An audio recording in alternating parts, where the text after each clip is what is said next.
That's the nature of the NCAA tournament. Let's start with Michigan State and UCLA. 14th straight appearance for Sparty, but a 10-seed ties for the lowest in the Tom Izzo era. Reeves Nelson with a nice reverse layup for the Bruins, up early by 8. This is Darrell Summers with a 3, but the Spartans down by 11. Big Josh Smith goes to work here. Darrell Summers was the guy that kept them in the game in the first half because Kalen Lucas struggled offensively, and Draymond Green wasn't close to what he was in the second half. Tyler Honeycutt with the 3, and the Bruins were up by as many as 23 when the comeback begins for Sparty. Draymond Green, the pull-up 3, they cut it to 16. Kalen Lucas gets it going. Nice 3 by Kalen Lucas. You can see the Spartans, no quitting them. And here's the freshman Keith Applin out of Detroit Persian High School. He knocks it down. 4-point game. Getting close, getting nervous time for Ben Howland. There he is again, Keith Applin. Just like Steve Smith used to do it. The dope I love boys. him. The young fella, but you look at UCLA. This free throws and this play right here, no controversy at all. He traveled. Lucas is called for the travel, denying him the chance to maybe win this thing in what would have been an improbable comeback for Michigan State. No beef with the call out of anybody. No, not at all. Not a bad call. My only beef was with UCLA's foul shooting. I mean, UCLA can write a textbook over how to blow a late lead in the NCAA tournament. They were winning by 23 points, Matt, as you said, with about 8.5 minutes to go. From that point on, they committed 8 turnovers. They were 12 for 22 from the foul line, including missing 9 of their last 12 free throws, and they only made 2 buckets, 2 field goals, the last 8.5 minutes. I mean, they did everything they could possibly do to lose this game, except finish with fewer points. Spartans outscored them 35-14 down the stretch, but are left to wonder what just happened. Are you going to be okay? UCSB and Chandler Parsons, Florida Gators. Kind of a sexy pick coming into the tournament, these Gators. I don't think Florida's going home early. They looked really good tonight, really good. Kenny Boynton certainly did on that dunk. There was a lot of that going on. Parsons knocks down his second straight 3, and then Chandler Parsons, the alley-oop to Alex Tyus, and you can see Florida having some fun. Well, they came out with so much energy, and everything, the determination that they showed at the beginning of the game obviously carried throughout the game. But they were unselfish, they were making threes, they were getting to the rim, they were out in transition, and their defense was outstanding at the start of this game. Irving Walker, 18 points on just 8 shots, and then they're up by 24. And Boynton shot it great, too. I mean, when Walker and Boynton are making shots, they're almost unbeatable because their defense is very good. This is not the run-gun, Rick Pitino-esque pressing Florida basketball team we're used to seeing. They run their half-court offense through Chandler Parsons, but Walker and Boynton, they can give you some 3 for 13 nights. I mean, they can give you some ugly shooting performances, but they were really in a groove today, guys. And I just got the impression watching them, and even watching Billy Donovan on the sideline, they had a bit of a chip on their shoulder. And I think back to that SEC tournament final of them getting spanked and embarrassed by Kentucky. I'm not sure that wasn't the best thing that could have happened for them, because it gives, Tom, as you know, a coach an excuse to get into his guys once they get back home and have to enter the NCAA tournament with a little bit of an edge. Oh, absolutely. The year we went to the Final Four at Marquette, we lost in the first round of the tournament. We came home and we locked the doors. Chandler Parsons. I got to work on my sources. Career high 10 assists for Statute of limitations. I got to get better sources. Steve Lavin ditched the tie a while back. He's all relaxed. He ditched the shoes, too. And the shoes. It's a comfortable look. Gonzaga and St. John's added Malik Booth to Paris Horn on the break and one. Stephen Gray intercepts the Booth pass. He'll lay it in on the other end. In my mind as a coach, the job Steve Lavin has done has been tremendous all year long. The job Mark Few has done in the last month has not gotten enough credit. He is an outstanding coach, has been for a long time, and his ability to push the right buttons with his team is really paying off right now. Justin Brownlee cut it to 11 at the break. Second half, Stephen Gray stays hot, pulls up on the break, knocks that down. They're up by 14. David Stockton trap, turns it over. Wayne Poley Jr. will throw it down on the other end, and again the lead is cut to 10. You can see Gonzaga getting out, running, fast break points, turnovers. They did it all in this game. And St. John's gives Steve Lavin's team credit. Missing DJ Kennedy, they still came out. They fought, but Gonzaga too much tonight. Let me tell you, that's a pretty good team Gonzaga embarrassed tonight, DJ Kennedy or not. And I'm calling it right now. I think Gonzaga is going to beat BYU in the second round. And Tom, you talk about the job that Mark Few has done this year. The problem that Gonzaga had at the start of the year was that Dimitri Goodson, their point guard, was killing them offensively. And Few has cobbled together the point guard situation between David Stockton, John's son, and I got tickled, by the way, when they showed John Stockton in the crowd as David's father. I like that a lot. That's nice. But Marquise Carter is a junior college transfer who they didn't have very high expectations for. He played 38 minutes tonight. And how about Elias Harris going 15 points, 8 rebounds, 2 for 2 from three-point range, and they out-rebounded St. John's by 23. I hate to think what they can do to BYU without Brandon Davis. You mentioned BYU without using the word Jimmer, but we will now. The Jimmer. And the Cougars taking on Wofford. Fredette in transition there. This is Cameron Rundles. Terriers up 17-14 with the 3 there, but Fredette to Noah Hartstock. He had 7 assists in this game. Tremendous vision by Jimmer Fredette. He sees the whole floor. Great body control. I love him because every move he comes out, takes the bump, he's square on his jump shot, square on his drive. He sees the rim from anywhere on the floor. He's balanced, and that's the big key to being a great scorer and a great player, staying on balance. I honestly don't think he had a single bad game all year. I mean, you want to talk about consistency? He hasn't come out, he hasn't had a bad shooting night. Some nights it's fallen better than others, but on those nights he still gets to the free throw line, he still gets assists. Wofford got it to 6, but Fredette answers there and then double teamed. Gets it to Logan Magnuson. He'll knock down the 3. Charles Abuo rebounds the Wofford miss through the traffic. BYU pulling away up by 11, and then it's the Jimmer. You see here, he takes the bump. When he takes his shot, though, he's still square. A lot of guys is floating, fading, off contact. I love the way he can still stay balanced. 10 of 25 from the field, 10 of 12 from the free throw line. He goes for 32, which is the most allowed by Wofford by a single opponent this season. He became BYU's all-time leader in tourney points on Thursday. Let's start with the 5-12 game. Kansas State, Utah State. Jacob Poland was sick the last day or so. Some question about how effective he would be early on. He was very effective as he's been all year. It didn't look like he missed anything, did it, Seth? Well, he shot 1 for 5 from 3, but besides that, he got to the foul line 12 times, made 9 of them, finished with 22 points, 5 assists, ran the team. They were so good defensively. Utah State, not only this year, but perennially as a program. There's my guy, Wild Bill. It's a good look. Wild Who Bill, is bro. that? He's dressed as Dorothy. Dorothy, yeah. That was his outfit. Oh, okay. I was going to go with the same thing. Tomorrow. Easy, man. It's always tomorrow. Point being, Kansas State's defense was the story of the game. Utah State was never really in it. Ty Wesley got him within 5 there. He picked up that early first foul. You saw him sit. Jordan Enriquez-Roberts, that's big. And then Poland to Will Spradling. He can knock down a 3 for the Wildcats. They're up by 11. Savior for them this year, Will Spradling, the freshman. That's nice. That's pretty good. That was Pooh Williams from Pooh. Jacob Poland around the Curtis Kelly screen, in for the layup. You gotta love it. That was vaguely disturbing. I'm not sure what he was doing there. Fear of the purple. At least he wasn't doing that to Wild Bill. I think it would have been really disturbing. Very impressive game for the Kansas State Wildcats. Here's who they get, Wisconsin.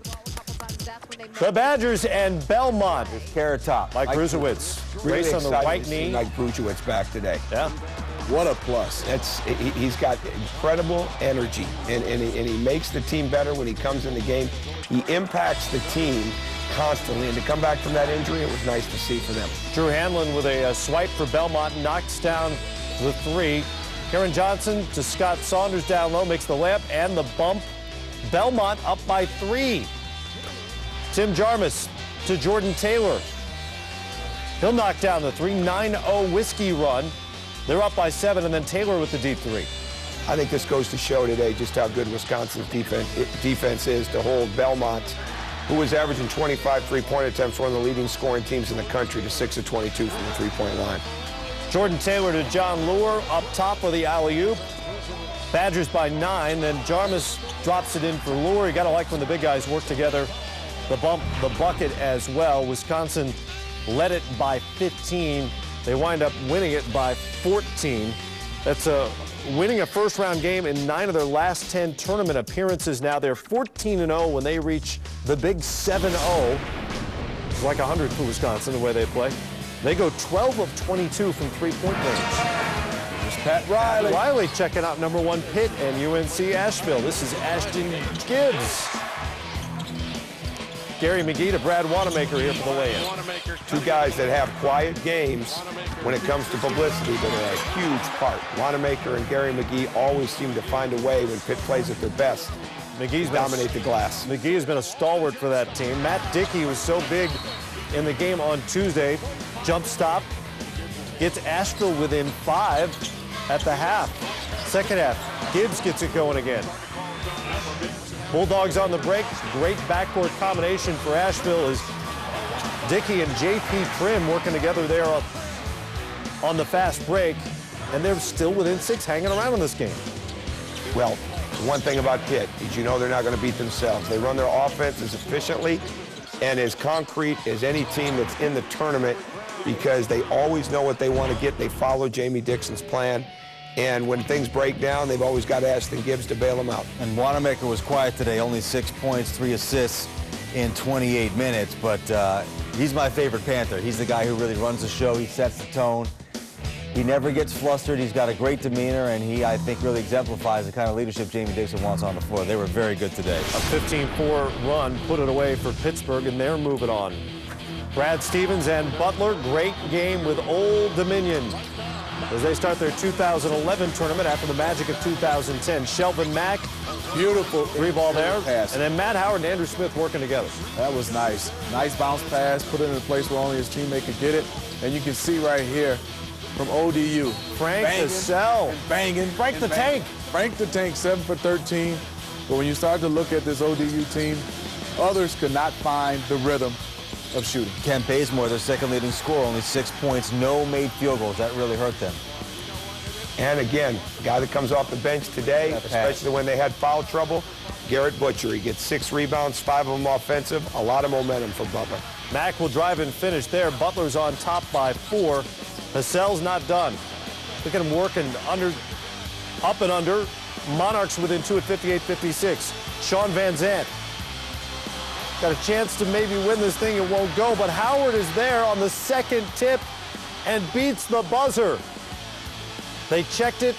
It was good, and it was over. And it was remarkable because Butler beat Old Dominion on the boards, and not only the boards, but the offensive glass. That was their 17th and their 18th offensive rebound of the day. Old Dominion came into this game ranked number 1 in the country in rebound margin and offensive rebound percentage. And Butler just took it to him on the boards. I'm not shocked that Butler won the game, but I'm shocked that they beat him on the boards. It was just the second time all year that the Monarchs and Cincinnati. And, Oh, Matt, I feel for you, Nick. I don't need to feel for me. Why not? I've survived and I will advance. That's a rarity. Mick Cronin running with a referee. Mick Rowland Only in the pregame. Marcus Denman laying there. Cincinnati's Larry Davis, high and mighty. Cincinnati came out and made a statement here. I mean, they really clamped down Missouri's offense. Missouri shot 29% in the first half. They were 3 for 12 from three-point range, and Cincinnati was pretty efficient. They ended up shooting 54% from the floor. Deion Dixon had 16 points. Yancey Gates, 18 points, is a guy who's butted heads with Mick Cronin during the season, but he had a really nice game today. That's the way the blueprint is supposed to work for the Tigers. Theoretically. Turnover and easy buckets on that end. They end up shooting 38% for the game, and they couldn't deal with Yancey Gates, who goes 7 of 8 from the field for his 18 points. Range. They started to run with Missouri, and they never stopped. And Cincinnati gained confidence as the entire game went along. Kashmir Wright, Deion Dixon, everybody participated in that game at a very, very efficient level for them. They had a lot of spirit tonight. Missouri a minus 11 in turnovers. They've lost 5 of their last 6. They're not going to win games that way. Bucknell and UConn. Kemba Walker, number 4 scorer in the country, and he'll find Roscoe Smith here. And Kemba was in a giving mood, Coach. He really was. I mean, to get 12 assists in this game, 6 each half, he took good shots. He got in the lane. And I think Seth was right earlier. He did a great job of bringing confidence to his young teammates, especially Roscoe Smith and Jeremy Lamb, who it was their first NCAA tournament game. And they've got to feel a lot better tonight. You're totally right. I mean, Kemba Walker definitely helped them, setting everybody up, setting the table, getting these guys some easy shots. And he also scored a little bit. No, he didn't have the Kemba Walker explosive night for his points, but those 12 assists, and the way he gave confidence and leadership to his team, I'm impressed with this performance by him. I mean, he took 11 shots. Usually he has that by the first TV timeout. So, I mean, he still had a great game scoring-wise. He had 18 points. But, you know, like we said, we talk about 12 assists and 2 turnovers. And as a team, UConn only had 6 turnovers. Obviously, Bucknell is not a pressing, intimidating defensive team, but they also clamped down Bucknell from the defensive end. Bucknell is a very good shooting team. They're one of the best three-point shooting teams and free-throw shooting teams in the country. Bucknell, 7 for 21 from behind the arc. They shot 31% overall. Very impressed with UConn's focus right from the get-go tonight. No mystery. Step on their neck. Keep them down there. A very firm statement, I thought. 46 points out of the freshman for UConn. Northern Colorado, the Big Sky champs, and San Diego State. Neil Kingman to Taylor Montgomery for the dunk, and the Bears up a point in the NCAA tournament. Well, I think what happened is San Diego State did what they've done all year. They run, and they run off the other team's misses and turnovers as well as anybody out west, and maybe as well as anybody in the country. You know, I like what they did. Yes, they withstood the Northern Colorado run at the beginning, and then they got focused. They came in, knocked down shots, you know, had one of those solid games for them to win and advance. And they know who they are. That's what I really like about San Diego State. You know, they're not necessarily looking to try to press and run. They got 68 points, which is kind of on the high end for them, but they dominated on the boards. They were plus 12 rebound margin. They got 15 offensive boards. Kawhi Leonard and Billy White did the damage inside. DJ Gay did not shoot the ball well. I think that's going to be their Achilles heel at the end of the day. When they lose, it's going to be because their guards didn't convert. He was 2 for 11, but they were obviously the superior team tonight. They move on to what I think is a very favorable matchup for them against Temple in the second round. Going a 13-0 run there, and they win it 68-50 for their very first NCAA tournament win. Great speech. How about the lounge chairs, by the way? Yeah, I know. Well, it's hard to get excited when you're sitting in a lounge chair. You gotta love the Bo Schembechler references there. Team, team, team. The old Michigan background, yeah, I didn't think of that. Ed DeChellis, Penn State, first appearance in 10 years. Juan Fernandez to Relier Jefferson there, and then Tim Frazier. That is a finish. That's incredible. Take the bump, get the basketball up on the glass, it falls. Tim Frazier has played extremely well for Penn State in the late stretches of the season. We're going to hear a lot about Tim Frazier the next couple of years. There's no doubt about that. He is a very quick and explosive guard who knows how to make plays. This was a tough and probably a key moment for Penn State. Jeff Brooks goes up defensively, comes down, pops that shoulder. It's a dislocation, and he is located on the bench because he's done. Ramon Moore, jumper to give Temple the lead at 62-61, and after a couple of Temple free throws, Taylor Battle is left open. Open from deep, but it doesn't matter. That's his range. He knocked it down. Temple's got another chance. Juan Fernandez gets it. Well defended here, but he has his one shining moment. Up and under past Tim Frazier, and Temple, after the heave, wins it 66-64. The presence of mind to step again, get his shoulder dropped around the defender, and not travel. I mean, you got play, Steve. You got veteran guards who know how to make shots. I mean, he and Ramon Moore, they had 23 points each. Fernandez 8 for 13, Moore 10 for 16. To get to the Mountaineers, also there, Princeton and Kentucky went at it on Thursday. This is that Princeton hero, Douglas Davis, hit the big shot to beat Harvard and get the Tigers back into the dance. He's got Tiger blood. These 4-13 games are the place to be today. I mean, this was the Morehead State-Louisville game, and tomorrow, Oakland, Texas is a 4-13 game. I think it's important. Princeton played really well. It was certainly not like Kentucky played bad.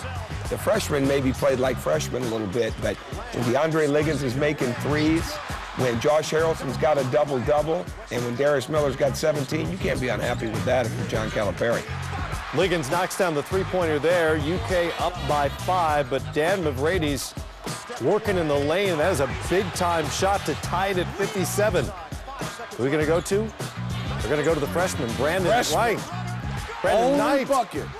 Big-time play. Only bucket. Beautiful. It's a tough make. It's a tough make. He wish he'd attack the basket more consistently throughout the game. Seth will not back off on those freshmen from Kentucky. I have high standards. Leave for the him freshman alone. He's earned those high standards. Believe me. Never mind. You are the wet blanket. My standards for Brandon Knight are no higher than they are for himself. He didn't play well today. It's okay. He's a great player.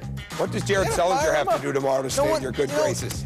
Jared Sullinger. Sullinger needs to go for 40. One of your teams is so Davis soft. is all over him. I don't understand. You guys got to get into these kids. You got to get into these kids. Talking about us. Brad Brownell, Bob Huggins talking it over before the Clemson-West Virginia matchup. DeMontez Stitt, you guys talked about how important he'd be for Clemson. And there he goes in the driving layup, and the Tigers are up 10 early on. I thought the story of this game was the consistency of Kevin Jones, because he is a mainstay for Bob Huggins. He's a guy that's been tremendous throughout his career. He made big plays. 9-0 run there to tie it up at 40 for West Virginia. Dale Bryant hits the three, fouled by Andre Young. It's a 4-point play, and the Mountaineers on a 21-3 run to make it 52-43. Bryant drive, scooping layup, 10-point game.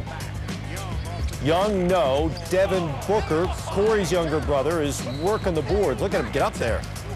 He did.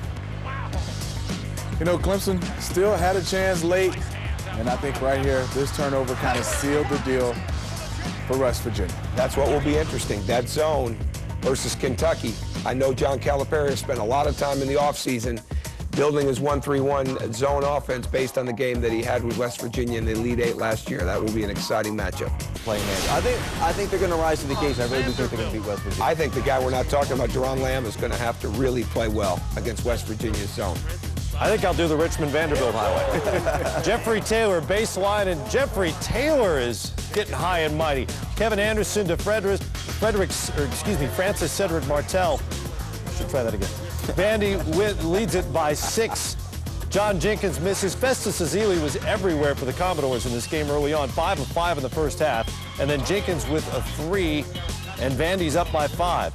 You make three-pointers, you are never out of a basketball game. Vanderbilt was in control for about 30, 31 minutes, and these threes started splashing for the Spiders, and it was a different basketball game. That's great execution of play. These are two of the teams in the country.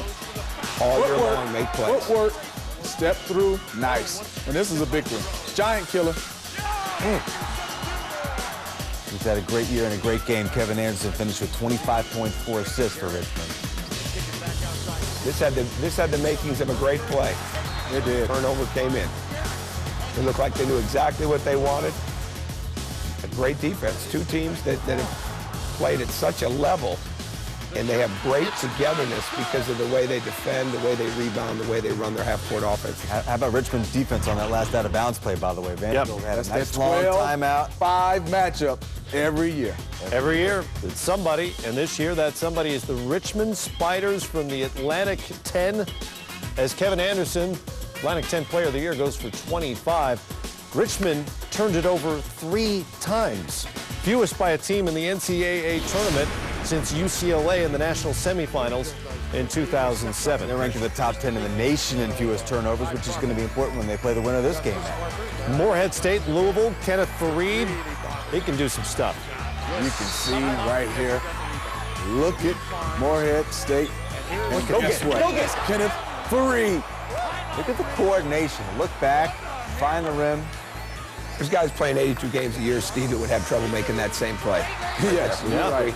That play is hard. You Reminds me of my line. summer camp days. Does it? That's how I used On to the throw it down. 7-foot rim. 6-foot rim. 6 foot. My No bad. rim. Courts at Camp Beckmanard. That invisible man, Seth, used to go at.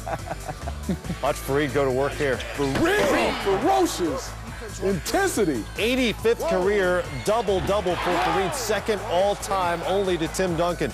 Terrence Hill, big shot there. Morehead State has a lead at 52-50. Hill misses. Fareed working the boards. Back out to Hill. It's good. Eagles on top by 5. But then Peyton Siva kind of took over this stretch for Louisville. 3 straight assists on made buckets for the Cardinals. He did. He and Preston Knowles had a very bad game shooting the basketball, but Siva is a great leader, a great point guard. He's the reason Louisville's had the kind of season they have. And DeMonte Harper, yes, sir, winning. I love it. State. Forget trying to tie this thing up. He's going to take the 3 and make the 3. He was 0 of 5 from three-point range when he took it. Last chance for Louisville. Mike Mara gets the ball, but look at Fareed hustle over there and just provide a wall for him. One of the best defensive plays we may see all tournament. Yeah, brilliant. And fitting that it was him to make the play that seals the game. He was so brilliant today. And this is what I love about the NCAA tournament. We've been talking about this guy now for the last few weeks. My colleague Luke Wynn wrote a great story about him in Sports Illustrated.